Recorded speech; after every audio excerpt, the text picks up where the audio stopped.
Assalamualaikum warahmatullahi wabarakatuh. Perkenalkan, nama saya Nurul Annisa dengan NIM 1996141018. Saya dari kelas A, Program Studi Ekonomi Pembangunan, Fakultas Ekonomi dan Bisnis, Universitas Negeri Makassar. Nomor urut absen saya 37. Pada video kali ini, saya ingin menjawab dan menjelaskan pertanyaan-pertanyaan yang diberikan oleh dosen pengampu mata kuliah kami, yaitu Pak Abdul Rahman, SPD MSI. Tugas mata kuliah Ekonomika Publik yang pertama yaitu peran pemerintah dalam perekonomian modern. Dalam sistem ekonomi modern, pemerintah sangat berperan untuk menentukan jalannya perekonomian atau sering dikenal sebagai perencanaan terpusat atau centralized planning. Pemerintah ikut serta dalam kegiatan perekonomian supaya menanggulangi kegagalan pasar atau market failure. Dalam perekonomian modern, peran pemerintah digolongkan menjadi 3, yaitu pertama, peranan alokasi, yang kedua, peranan distribusi, dan yang ketiga adalah peranan stabilisasi. Saya akan menjelaskan peranan yang pertama dulu, yaitu peranan alokasi. Peran pemerintah di sini yaitu menyediakan barang dan jasa yang tidak dapat disediakan pasar sesuai dengan standar pelayanannya. Contohnya saja, kan pada dasarnya sumber daya yang dimiliki suatu negara adalah terbatas. Maka pemerintah harus menentukan sebagian besar dari sumber daya yang dimiliki untuk dipergunakan untuk memproduksi barang-barang publik. Dan seberapa besar akan digunakan untuk memproduksi barang-barang individu. Peranan yang kedua yaitu peranan distribusi, yaitu pemerataan pelayanan barang dan jasa. Di samping pemerintah harus membuat kebijakan-kebijakan agar alokasi sumber daya ekonomi dilaksanakan secara efisien, pemerintah juga wajib membuat kebijakan-kebijakan agar kekayaan terdistribusi secara baik dalam masyarakat. Misalnya saja melalui kebijakan perpajakan, subsidi, pengentasan kemiskinan, transfer penghasilan dari daerah ke daerah miskin, bantuan pendidikan, dan bantuan kesehatan. Peran yang ketiga yaitu peranan stabilisasi. Di sini peran pemerintah yaitu stabilisasi harga barang dan jasa. Pada pemerintahan modern saat ini, hampir semua negara menyerahkan roda perekonomiannya kepada pihak swasta atau perusahaan. Pemerintah lebih berperan sebagai stabilisator untuk menjaga agar perekonomian berjalan normal. Hal-hal yang dilakukan seperti menjaga agar kondisi perekonomian tetap kondusif, inflasi terkendali, sistem keamanan terjamin, dan juga kepastian hukum yang terjaga. Pertanyaan yang kedua yaitu kegagalan pasar atau market failure. Ada 5 yang akan saya jelaskan di sini mengenai kegagalan pasar yang sering terjadi. Yang pertama, barang publik atau public goods. Barang publik atau public goods merupakan barang yang dapat disediakan dengan murah sebab tidak merupakan suatu barang eksklusif atau tidak bersaing. Market failure muncul pada saat pasar gagal menawarkan barang publik tersebut kepada banyak orang, sehingga biasanya perusahaan swasta tidak akan mau menyediakan barang tersebut. Maka dari itu, umumnya barang publik atau public goods disediakan oleh pemerintah. Misalnya saja seperti jembatan, jalanan umum, dan sebagainya. Kegagalan pasar yang kedua yaitu barang bersama atau common goods, yang dimana dasar dari terjadinya sistem persaingan pasar yaitu terdapat hak pemilik yang memberikan hak pemilikan kepada tiap individu berdasarkan suatu barang, sehingga mereka dapat mengecualikan orang lain agar memanfaatkan barang tersebut. Misalnya saja ketika sebidang tanah pertanian disediakan, sehingga bisa saja sekelompok orang menggunakannya secara tidak wajar, sehingga menimbulkan banyak dampak negatif terhadap orang lain. Kegagalan pasar yang ketiga yaitu monopoli. Di sini terjadi ketika tidak ada persaingan antar produsen serta memiliki konsumen yang tinggi, sehingga suatu perusahaan kerap kali menaikkan harga yang mengharuskan para pelanggannya membayar lebih mahal. Contohnya saja BBM. Yang keempat yaitu eksternalitas, yaitu merupakan kerugian atau keuntungan yang diderita atau dinikmati para pelaku yang disebabkan oleh pelaku ekonomi yang lain. Karena di sini eksternalitas dibedakan menjadi dua, yaitu eksternalitas positif dan eksternalitas negatif, di mana eksternalitas negatif itu merugikan orang lain, sedangkan eksternalitas positif menguntungkan pihak lain. Yang kelima yaitu adanya kegagalan informasi. Suatu informasi yang asimetris atau tidak pasti, dalam kata ini yaitu informasi yang inefisien terjadi pada saat salah satu pihak dari transaksi mempunyai informasi yang lebih banyak serta lebih baik dibandingkan dengan pihak lain, sehingga ketidaksamaan informasi itulah yang dapat mengakibatkan keuntungan bagi salah satu pihak namun dapat merugikan pihak lainnya. Soal yang ketiga yaitu pengertian barang privat dan karakteristik beserta contohnya. Pengertian barang privat. Barang privat merupakan barang yang didapatkan dengan melalui mekanisme pasar, di mana mekanisme harga merupakan titik temu antara pihak konsumen dengan pihak produsen. Untuk itu, kepemilikan barang privat itu teridentifikasi dengan baik.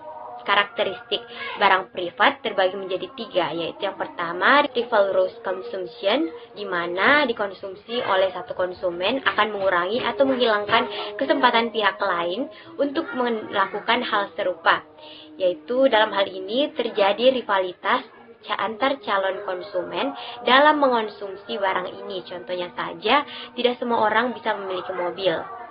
Yang kedua, excludable consumption, yang dimana konsumsi suatu barang dapat dibatasi hanya karena mereka yang memenuhi persyaratan tertentu atau biasanya karena harga.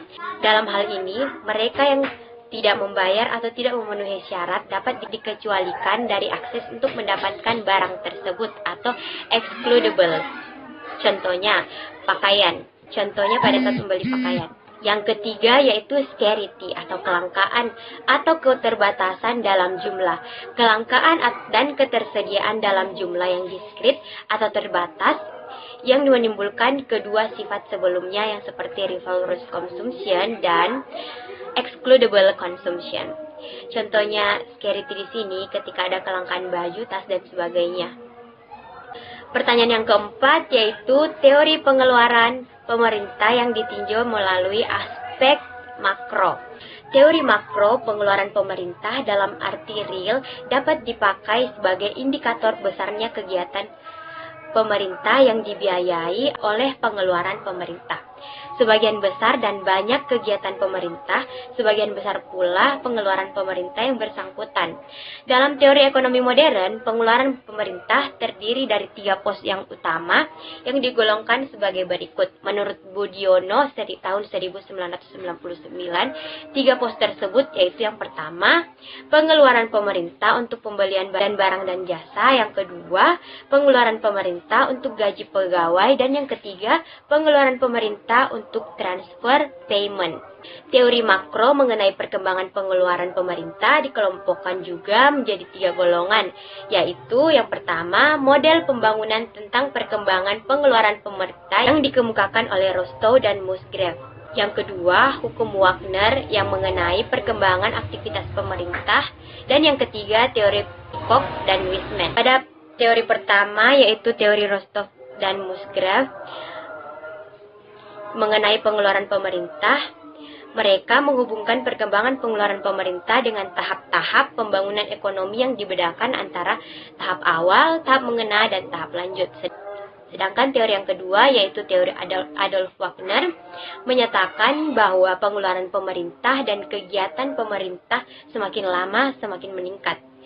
Tendensi ini oleh Wagner disebut dengan hukum selalu meningkatnya peranan pemerintah. Inti teorinya yaitu makin meningkatnya peran pemerintah dalam kegiatan kehidupan ekonomi masyarakat sebagai suatu keseluruhan.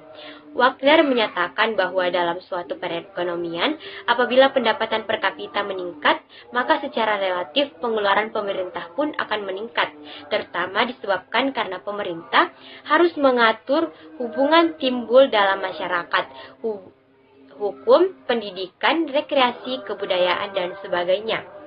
Sedangkan teori yang ketiga yaitu teori Peacock dan Wiseman, yaitu mereka mendasarkan pada suatu analisis penerimaan pengeluaran pemerintah. Di sini mereka menjelaskan bahwa pemerintah selalu berusaha memperbesar pengeluarannya dengan mengandalkan memperbesar penerimaan dari pajak, padahal masyarakat tidak menyukai pembayaran pajak yang besar untuk membiayai pengeluaran pemerintah yang semakin besar tersebut. Meningkatnya penerimaan pajak menyebabkan pengeluaran pemerintah juga semakin meningkat.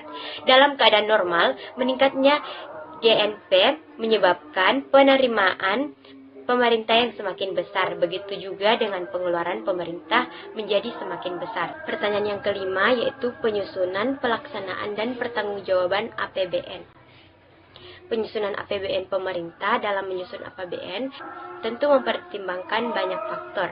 Dalam hal ini dilakukan agar anggaran yang disusun bisa tepat sasaran. Proses penyusunan APBN dilansir dari situs Kementerian Keuangan, yaitu ada 4 tahap, yaitu yang pertama, tahap pertama, perencanaan dan penetapan RAPBN oleh kementerian atau lembaga yang menghasilkan rencana kerja pemerintah yang mengacu pada asumsi dasar ekonomi makro. Tahap yang kedua yaitu pembahasan dan penetapan APBN yang dilakukan pemerintah dan DPR dengan mempertimbangkan masukan DPD. Tahapan yang ketiga yaitu pelaksanaan dan pengawasan APBN, dan tahapan yang keempat yaitu pertanggungjawaban pelaksanaan APBN. Selanjutnya, saya ingin menjelaskan sedikit mengenai tahap pelaksanaan APBN itu sendiri.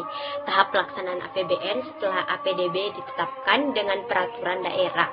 Ketentuan lebih detail soal pelaksanaannya lebih lanjut akan dituangkan melalui keputusan gubernur atau wali kota atau bupati. Dan yang kedua, saya ingin menjelaskan mengenai tahapan pertanggungjawaban APBN. Tahap pertanggungjawaban APBN itu sendiri yaitu dilaporkan melalui laporan pertanggungjawaban pelaksanaan APBD, harus disampaikan oleh kepala daerah kepada DPRD. Kemudian penyampaian laporan ini telah diatur dalam Undang-Undang Nomor 17 Tahun 2003 tentang Keuangan Negara dan Undang-Undang Nomor 9 Tahun 2015 tentang Pemerintah Daerah. Kepala daerah wajib menyampaikan rancangan peraturan daerah tentang pertanggungjawaban pelaksanaan APBD yang berupa laporan keuangan kepada DPRD paling lambat 6 bulan setelah tahun anggaran berakhir.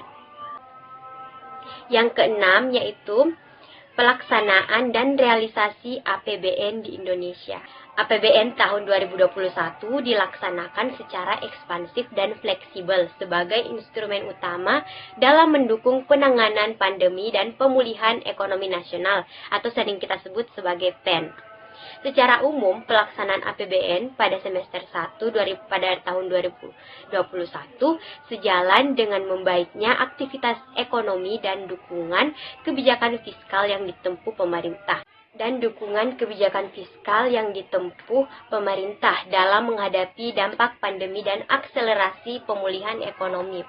APBN menjadi luar biasa penting mendorong ekonomi dan salah satunya ditunjukkan dengan belanja pemerintah yang menjadi motor penggerak di semester 1 pada tahun 2021.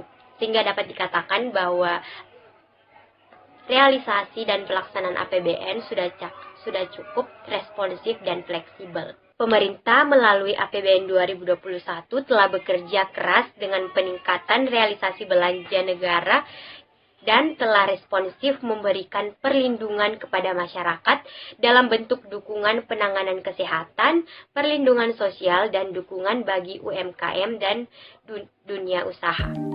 Itulah tadi jawaban dan penjelasan dari saya mengenai 6 soal yang telah diberikan oleh dosen pengampu mata kuliah kami.